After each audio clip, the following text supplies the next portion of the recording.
나는 칼을 쥔 손이 떨리는 걸 느꼈다.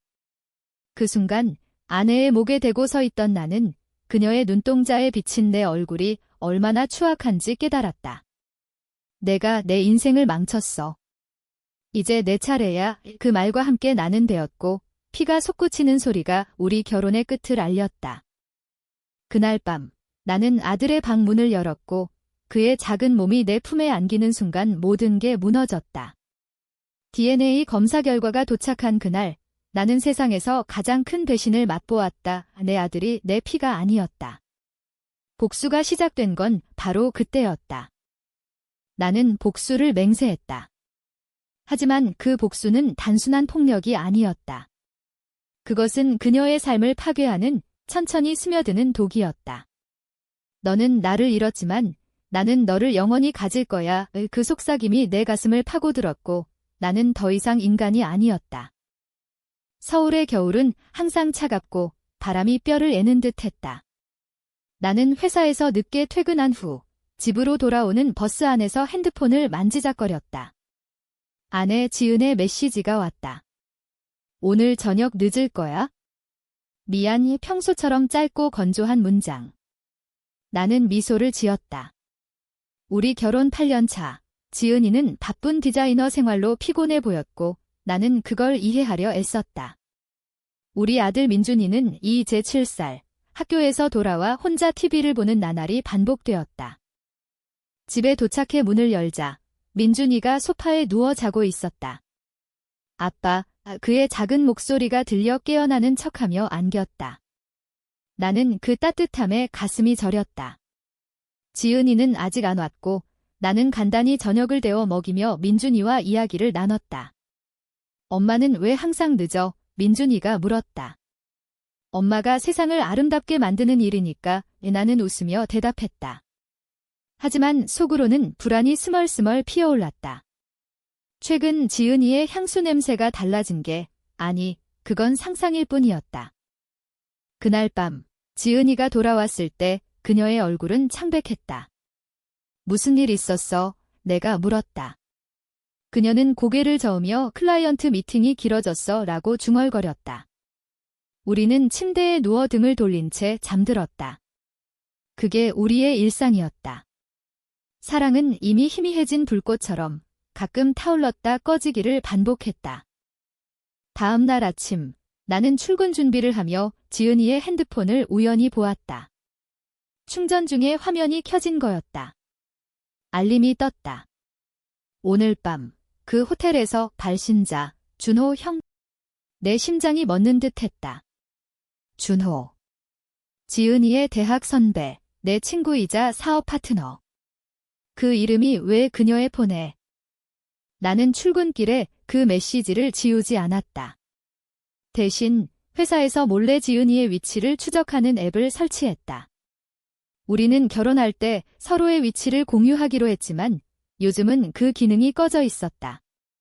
앱을 켜자 그녀의 위치가 서울 도심의 한 호텔 근처로 고정되어 있었다. 점심시간 나는 사무실을 빠져나와 그곳으로 향했다. 호텔 로비에 서서 기다리는 내 마음은 지옥이었다. 왜 지은이가? 우리는 10년 전 대학 축제에서 만났다. 그녀의 미소가 내 세상을 밝혔고 민준이를 낳은 후에도 우리는 서로를 사랑한다고 믿었다. 하지만 지금 그 모든 게 거짓말처럼 느껴졌다. 엘리베이터 소리가 들리고 지은이와 준호가 나란히 나왔다. 그들의 손이 스치듯 닿는 순간 내 세계가 무너졌다. 지은이의 웃음소리, 그 부드러운 눈빛, 그것은 나를 향한 게 아니었다. 나는 화장실로 도망치듯 들어가 구토를 했다. 배신의 맛은 쓰고 뜨거웠다. 집으로 돌아온 나는 민준이를 유치원에 데려다주고 지은이를 기다렸다. 그녀가 문을 열자 나는 차분하게 말했다.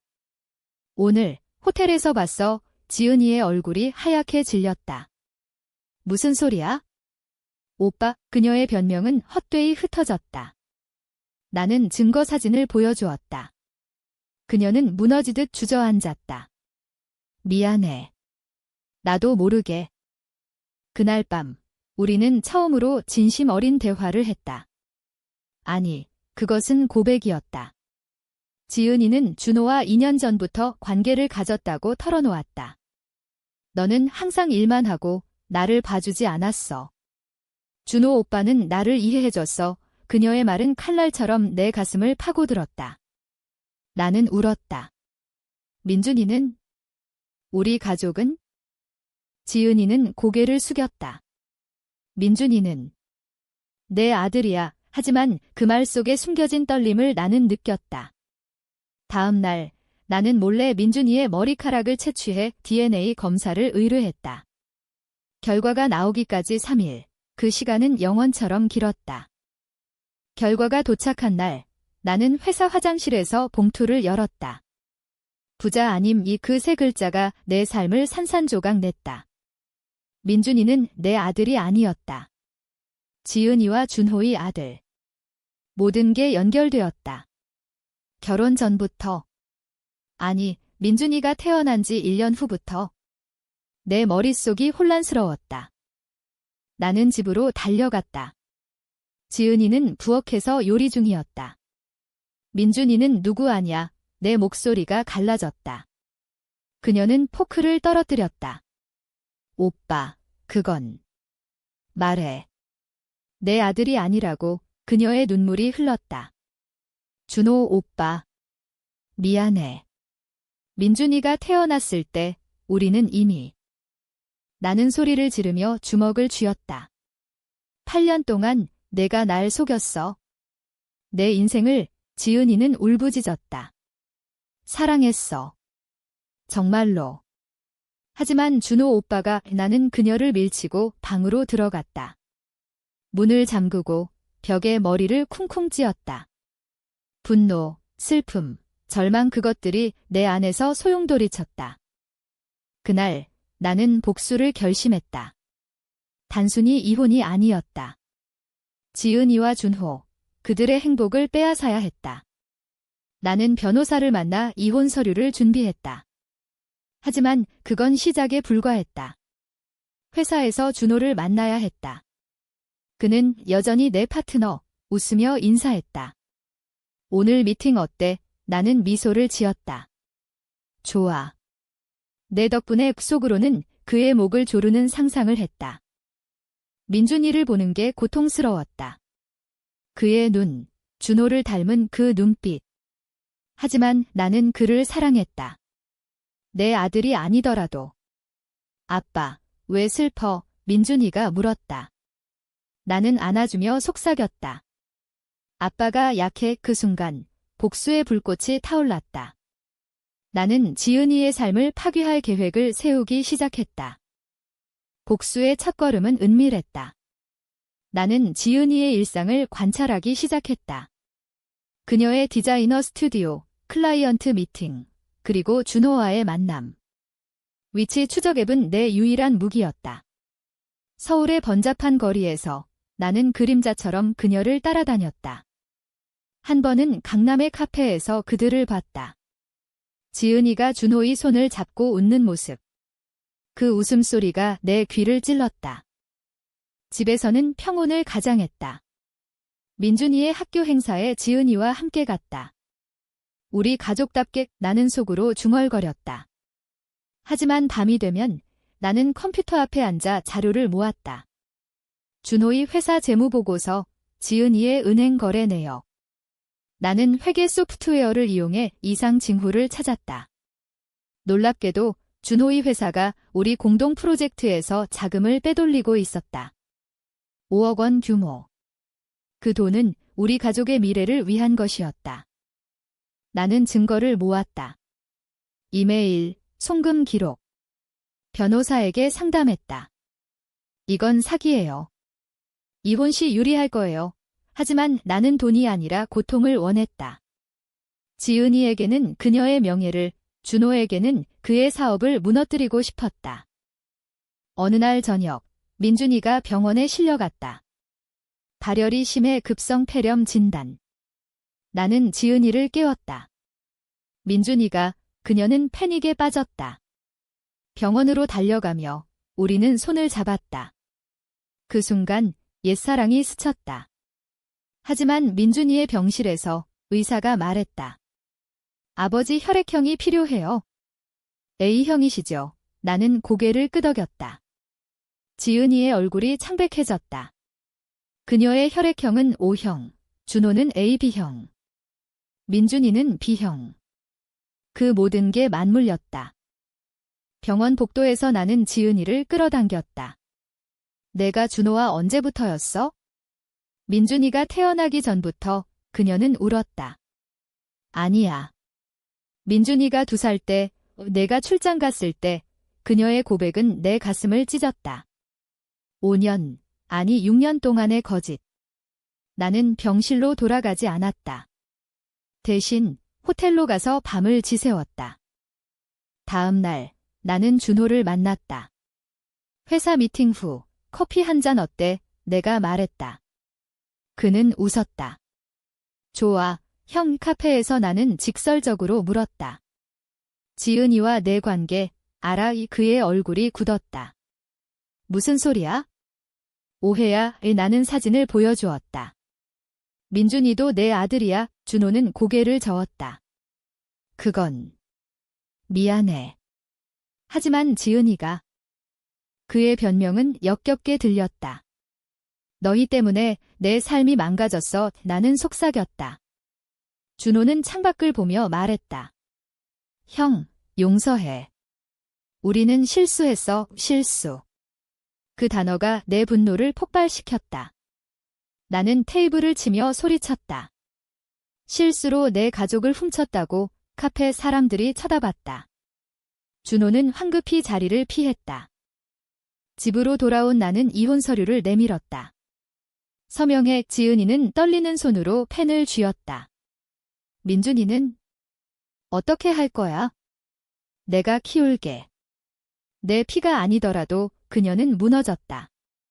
오빠, 제발. 우리 다시 시작할 수 있어. 나는 웃었다.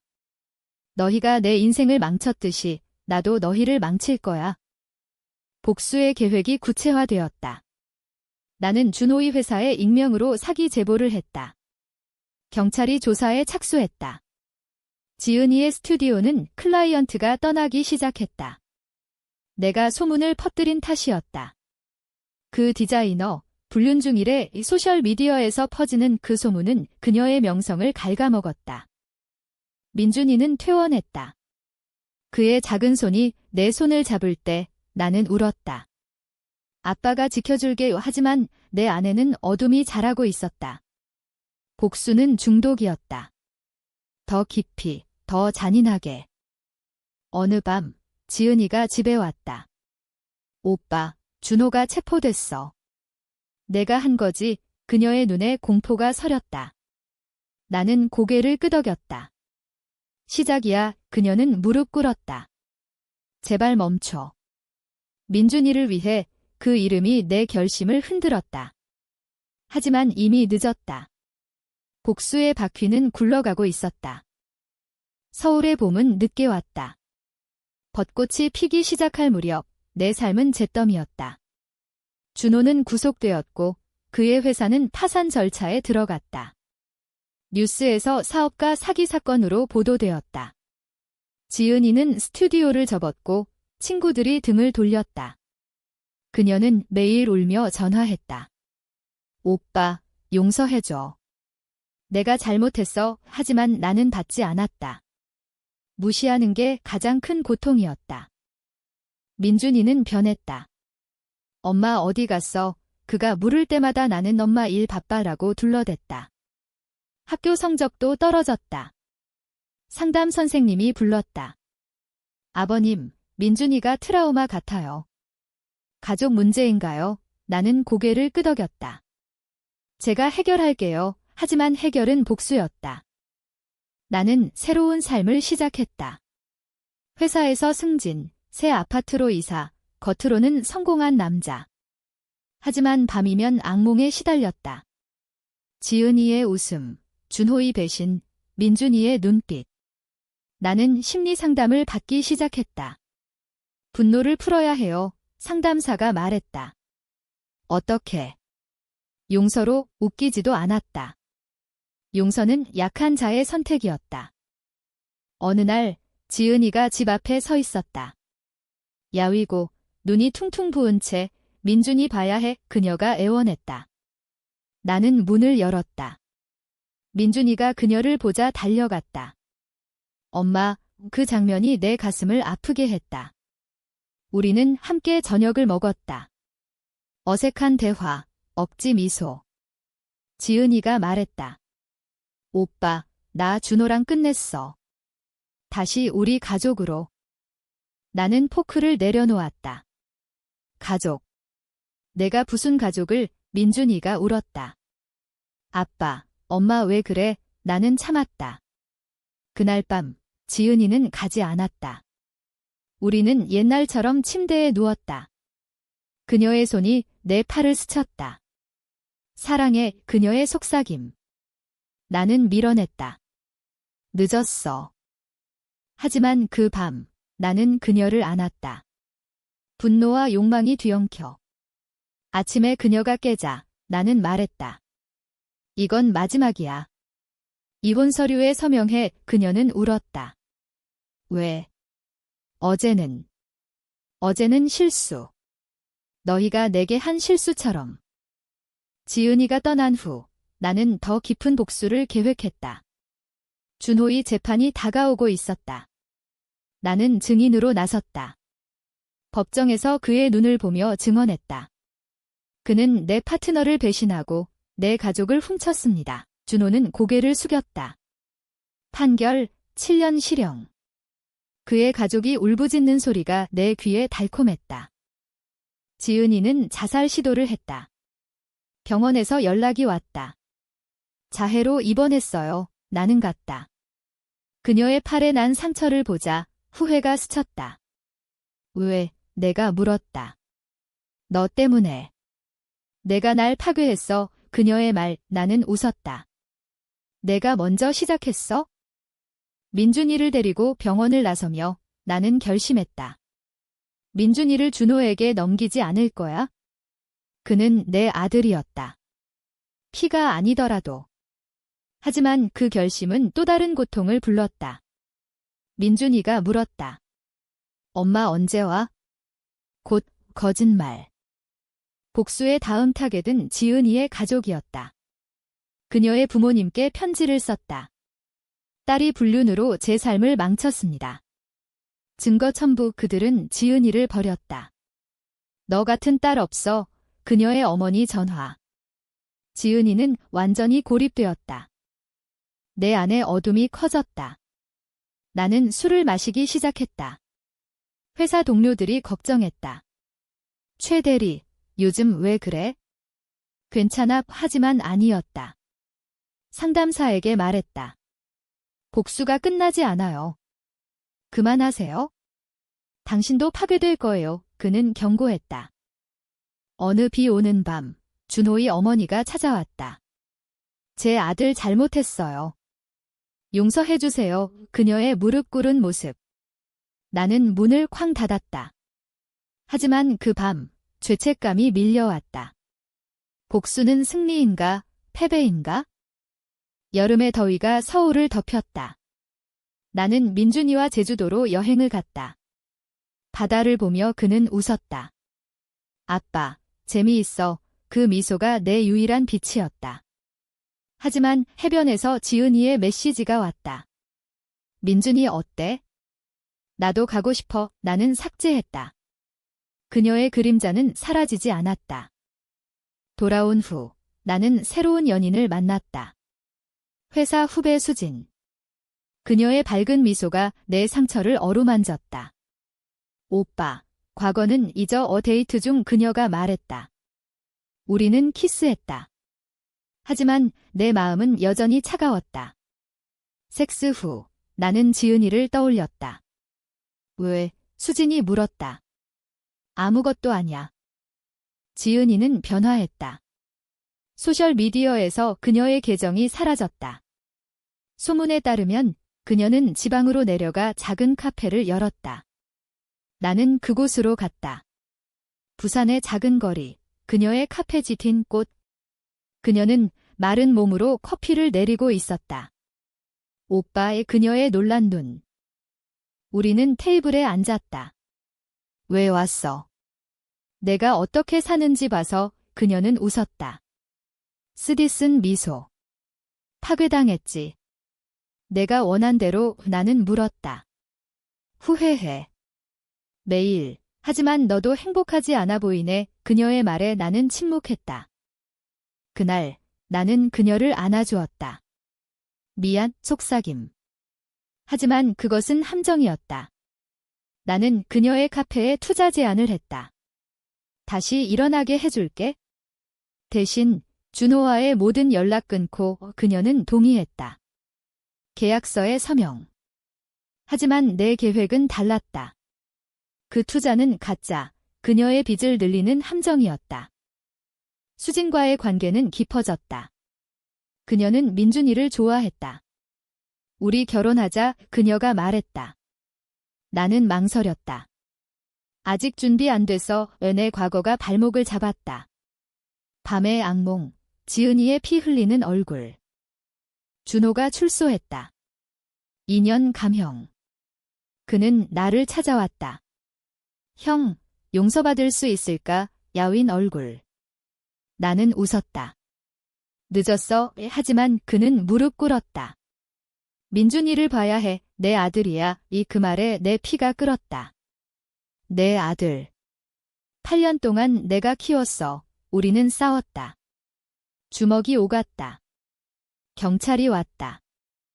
병원에서 깨어난 준호가 말했다. 형, 나도 고통받았어. 지은이가 날 버렸어. 그의 눈물. 나는 흔들렸다. 복수는 그를 파괴했지만 나도 함께였다. 집으로 돌아와 민준이를 안았다. 아빠가 잘못했어. 그는 괜찮아 라고 했다. 지은이의 카페가 문을 닫았다. 빚 때문에. 그녀가 다시 찾아왔다. 오빠, 내가 속였어. 분노의 눈. 나는 인정했다. 내가 먼저. 우리는 울었다. 그 밤 우리는 다시 사랑했다. 아니, 그것은 증오의 연장이었다.